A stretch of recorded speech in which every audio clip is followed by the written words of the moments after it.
It was a Tuesday afternoon in May 1965, and Dean Martin was sitting in his dressing room at NBC Studios in Burbank. His variety show was the #1 program in America. He had the world's attention, the respect of his peers, and more money than he'd ever imagined growing up in Steubenville, Ohio. He was sipping coffee, going over notes of that evening's taping, when the phone rang.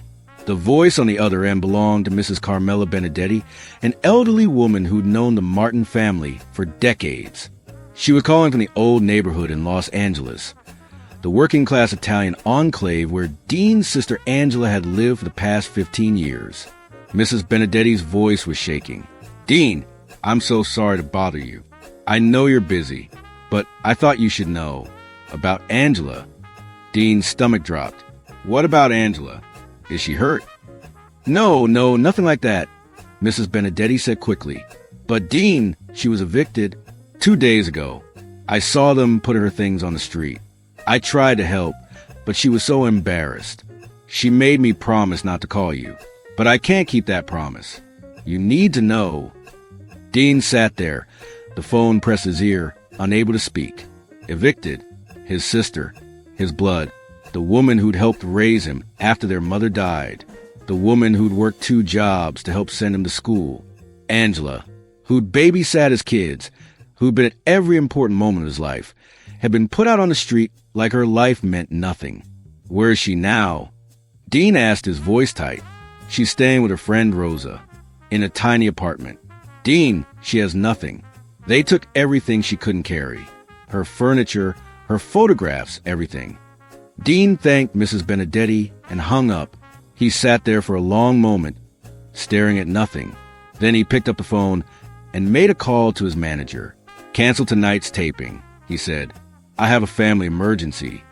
The staff at NBC tried to talk him out of it. The sponsors were expecting him. The audience was already lined up outside. But Dean Martin, the man who never said no to a show, who prided himself on professionalism, said no that day. Because some things mattered more than entertainment.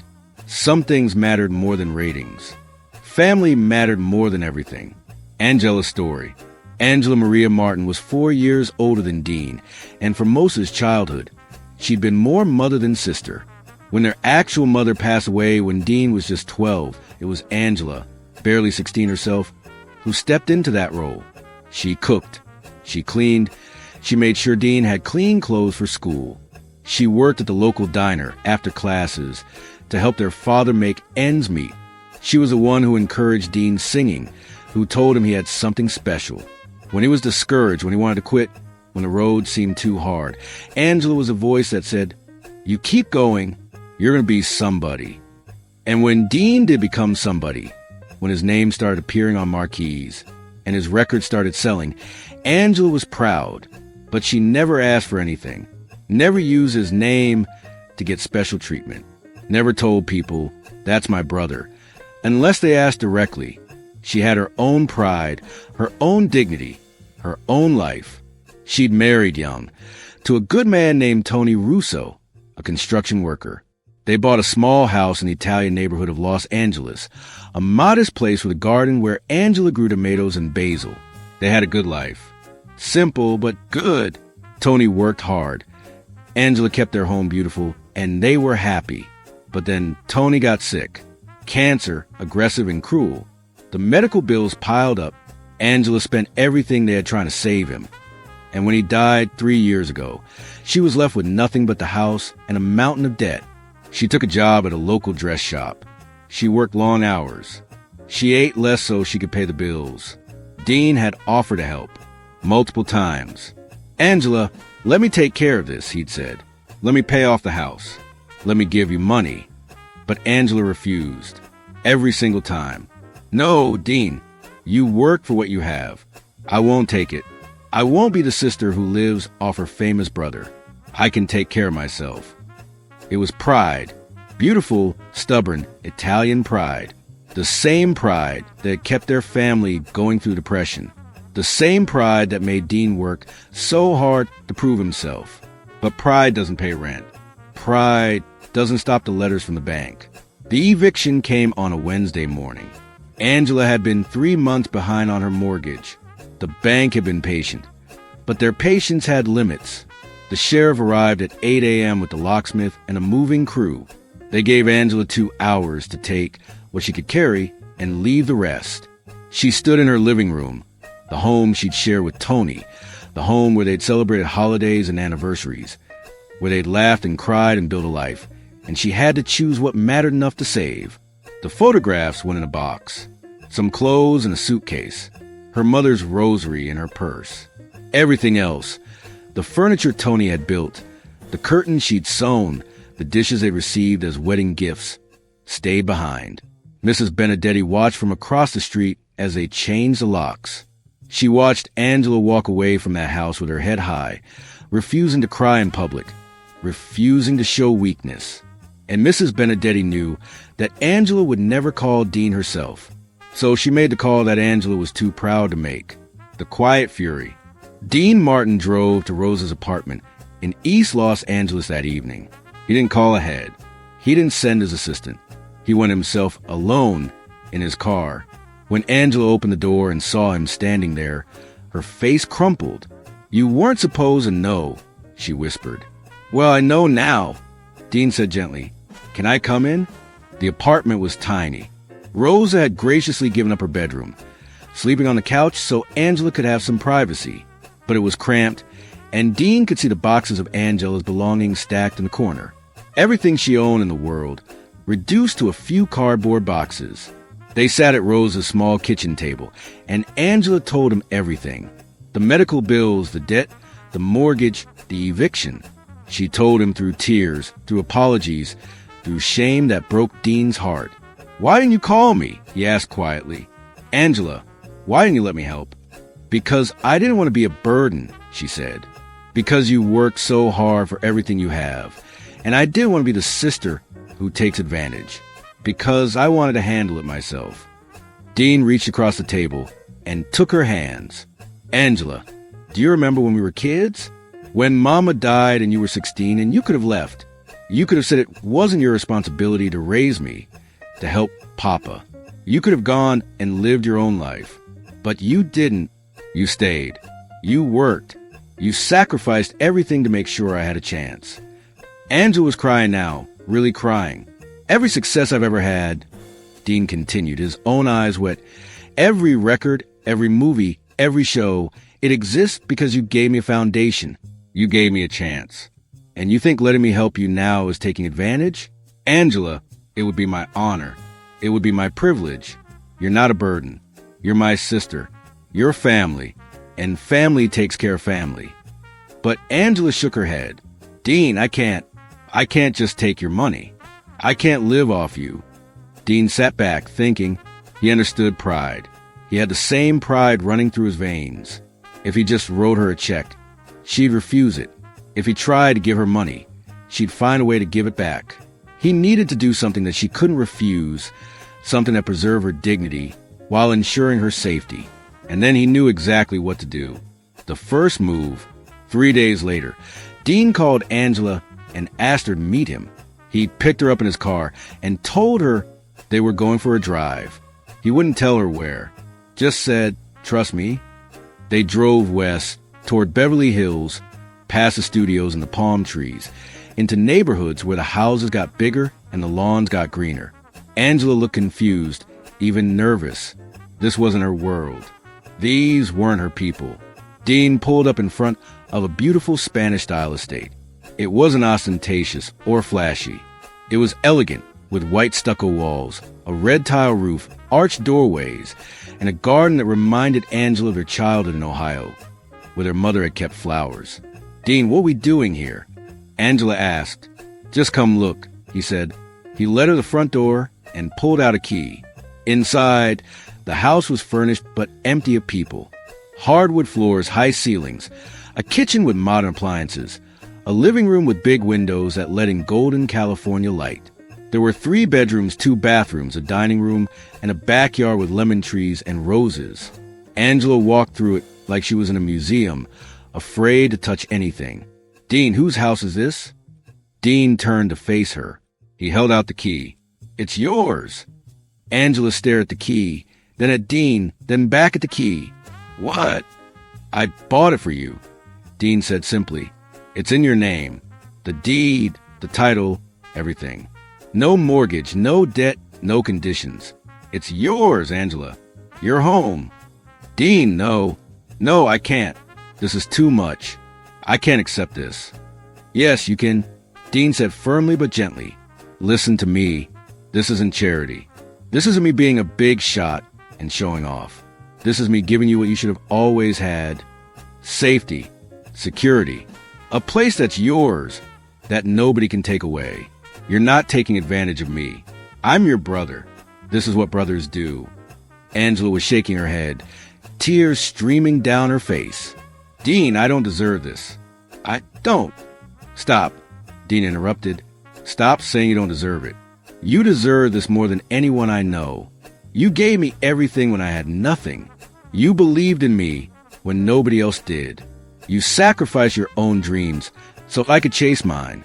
And now I'm successful, and I'm grateful, and I want to use what I have to make sure you're okay. Let me do this. Please. They stood there in the empty living room, sunlight streaming through the windows, and Angela finally broke. She collapsed into Dean's arms and sobbed, not from sadness, but from relief, from gratitude, from the overwhelming feeling of being loved so completely that someone would move mountains to ensure your dignity. Thank you, she whispered into his shoulder. Thank you, Dean. You never have to thank me, he said, holding her tight. You're my sister. I love you. And you're never going to be alone again. Eyes opening to a bigger picture. Dean helped Angela move into her new home over the next week. He hired movers, bought her new furniture, made sure the kitchen was stocked, the garden was maintained, everything was perfect. But during those visits to her old neighborhood to retrieve what little belongings she had left in storage, Dean started to notice things. The neighborhood where Angela had lived, where he'd visited her for years, had changed. Buildings that used to house families now stood empty, windows broken, doors boarded up. The corner store where Angela used to shop was closed. The park where neighborhood kids used to play looked abandoned. The swings rusted, the grass overgrown. Dean started asking questions. He talked to Mrs. Benedetti and other neighbors who remained. He learned that Angela wasn't the only one who'd been evicted. Over the past 2 years, dozens of families had lost their homes.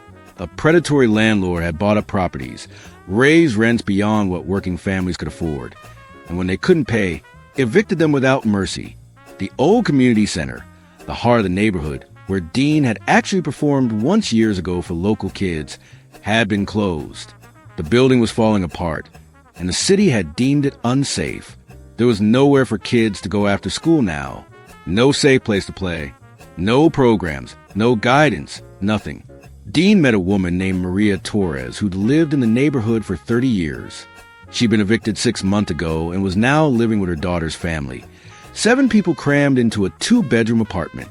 Mr. Martin, she said when she recognized him, this neighborhood used to be beautiful. Families looked out for each other. Kids were safe. But now it's dying. Everyone's leaving. The families that built this place, the people who made a community, they're all gone. And the ones left behind don't know what to do. Dean met a man named Joseph Calabrese, a retired postal worker who'd lost his house after his wife's medical bills bankrupted him. Joseph was living in his car, too proud to burden his children, too old to start over. He met children, too.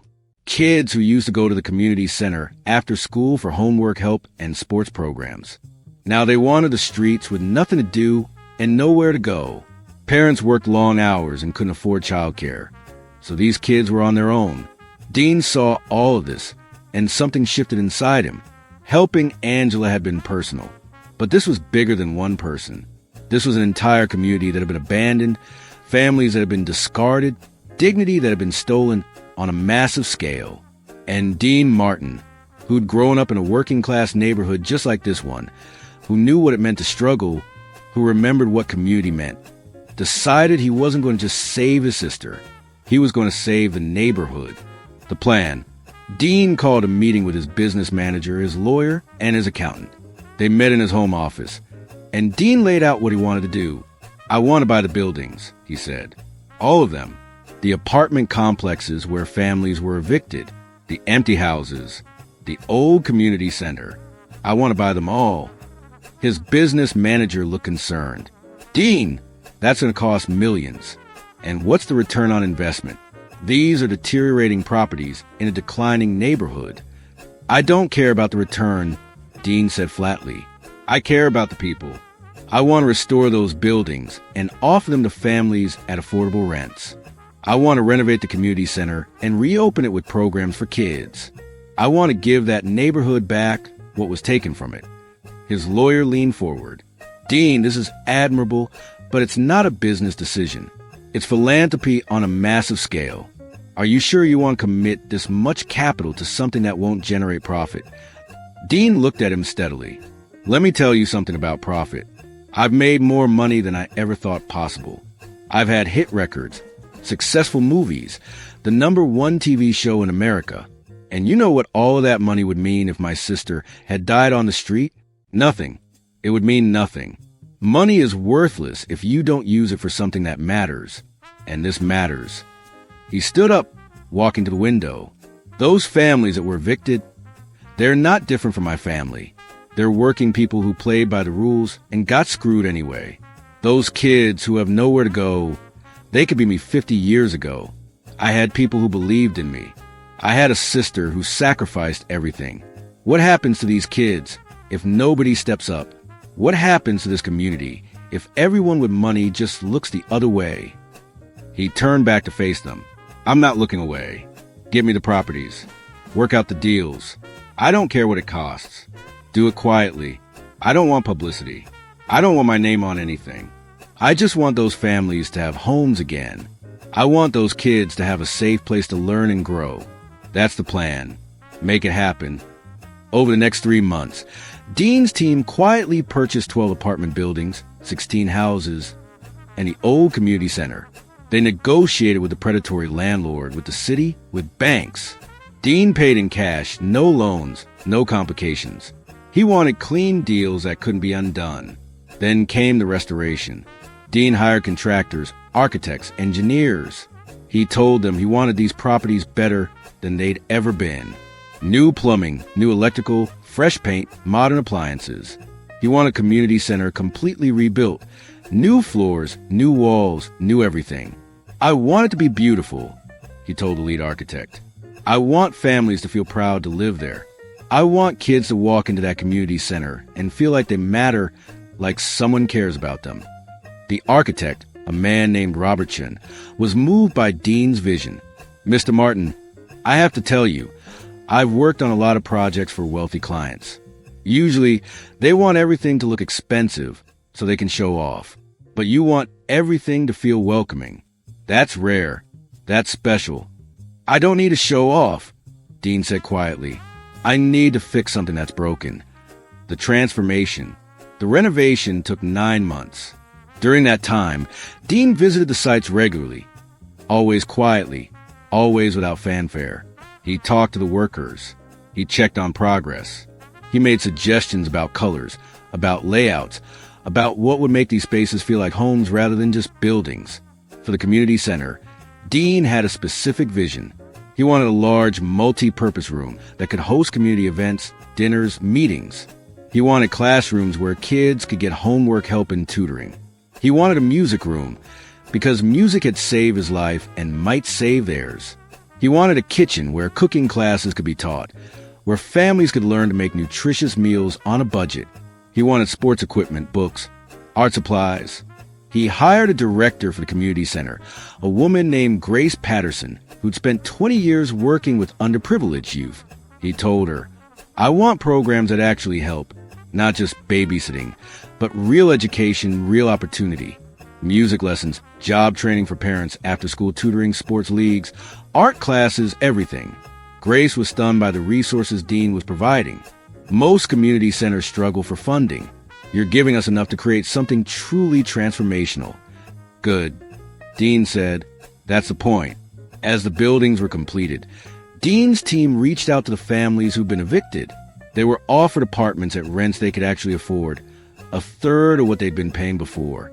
No credit checks, no discrimination, no barriers. just an opportunity to come home. Maria Torres, the woman who'd been living with her daughter's family, received a call offering her a 2-bedroom apartment for $85 a month. She thought it was a prank. When she realized it was real, she broke down in tears.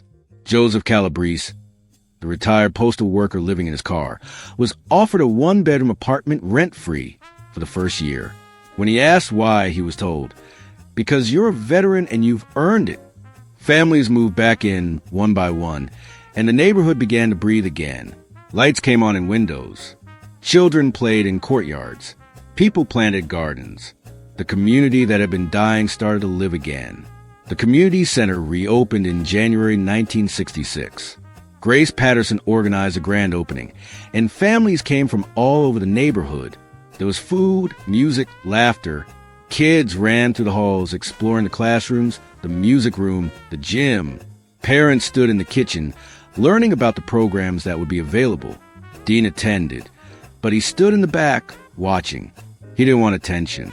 He just wanted to see if it worked, if what he'd built actually mattered. A young boy, maybe 8 years old, walked up to him. "Mister, do you work here?" Dean smiled. "Something like that." "This place is really cool." The boy said, "My mom says I can take music lessons here. I want to learn the drums." "That's great," Dean said. "You stick with it. Practice every day. Music can take you places you never imagined." The boy nodded seriously, then ran off to join his friends. Dean watched him go, and something settled in his chest. This was right. This was what money was for. Not cars or houses or jewelry, but this, giving kids a chance, giving families dignity, giving a community hope, legacy and meaning. Word spread about what Dean had done, though he tried to keep it quiet. Newspapers picked up the story. People called him a hero. Community leaders praised him. But Dean refused interviews. He didn't want credit. He didn't want praise. "It's not about me," he told his manager when asked to do a TV interview about the project. "It's about those families. If I make it about me, I take away from what really matters." But the community itself wouldn't let his contribution go unacknowledged. They named the community center after Angela, Dean's sister, the Angela Martin Community Center. When Dean heard about it, he called Angela to tell her, "They want to name it after you," he said, "because you're the reason I did all of this, because you taught me what dignity means." Angela cried. Again, "Dean, I don't deserve that." "Yes, you do," he said firmly. "You deserve that and more." The impact of what Dean had done rippled outward in ways he never anticipated. Other entertainers, other wealthy individuals, started paying attention to their own communities. Frank Sinatra funded a youth center in Palm Springs. Nat King Cole bought and restored a music venue in Los Angeles for black performers. The idea that fame and wealth came with responsibility, that success meant helping those left behind, began to take root. But for Dean, it was never about starting a movement. It was about family. It was about the neighborhood that reminded him of where he came from. It was about using power not to dominate but to lift up. He visited the community center regularly over the years. He watched kids grow up there, watched them learn music, watched them graduate from high school, watched them go to college. Some of them became teachers, nurses, engineers. One became a musician and credited Dean with inspiring him to pursue music. "I was at the center one day, and you were there," the young man told Dean years later. "You sat down at the piano and played, just for fun. And I thought, if Dean Martin thinks music is important enough to play for a bunch of kids in a community center, then maybe it's important enough for me to dedicate my life to." Dean was moved, but he just smiled. "You did the work. I just played a few songs." Angela lived in her beautiful home until she passed away in 1983. She spent those years volunteering at the community center, teaching cooking classes, helping new immigrants learn English, being a heart of the neighborhood just as she'd been the heart of Dean's childhood. At her funeral, hundreds of people came, not because she was Dean Martin's sister, but because she was Angela, the woman who'd welcomed them, helped them, loved them. Dean spoke at the service, and he told the story of the eviction, of finding her in that tiny apartment, of giving her the house. "Angela taught me that dignity isn't about what you have," he said. It's about who you are. She had nothing, and she had more dignity than anyone I've ever known. And when I helped this neighborhood, I wasn't being generous. I was just finally giving back a fraction of what she'd given me my entire life. The Angela Martin Community Center still operates today. It's been expanded, updated, modernized. But the mission remains the same: to give families dignity, to give kids opportunity, to prove that a community is only as strong as how it treats its most vulnerable members. Dean Martin passed away in 1995, and at his funeral, representatives from the community center presented his family with a plaque. It read, "To Dean Martin, who taught us that class isn't about fame or fortune. It's about standing up for those who can't stand up for themselves. It's about using power with grace. It's about remembering where you came from and making sure others have the chance to rise." The story of Dean Martin finding out his sister was evicted and what he did next isn't just a story about a celebrity helping his family. It's a story about what it means to be human. It's about the quiet strength that doesn't need publicity or praise. It's about understanding that success without compassion is just wealth without meaning. Dean could have written Angela a check and been done with it. He could have paid her rent, cleared her debts, and gone back to his life. But that wouldn't have preserved her dignity. It wouldn't have addressed the larger problem. It wouldn't have created lasting change. Instead, he gave her a home she could be proud of, a place that was truly hers. And then he looked beyond his own family and saw an entire community in need. And he fixed that too, not for credit, not for recognition, but because it was the right thing to do. That's the legacy Dean Martin left behind. Not just the music, though the music was beautiful. Not just the movies, though the movies were entertaining. But the lives he changed, the families he saved, the community he rebuilt. He showed us that true class isn't about being famous or wealthy. It's about what you do with your fame and wealth. It's about using your power to protect the powerless, to defend the defenseless, to give dignity to those the world has forgotten. On that Tuesday in May 1965, when Dean Martin got the phone call about his sister's eviction, he could have reacted with anger. He could have made it about revenge against the landlord who evicted her. He could have made it about showing off his wealth. But Dean Martin was too classy for that. He responded with quiet determination. He responded with love. He responded by building something that would last, something that would matter, something that would change lives for generations. That's what left everyone in tears. Not the money, not the renovations, not the buildings, but the love behind it all. The understanding that we're all connected, that we all deserve dignity, that power and success mean nothing if they don't serve something greater than ourselves. Dean Martin found out his sister was evicted, and what he did next reminded us what it means to be truly human.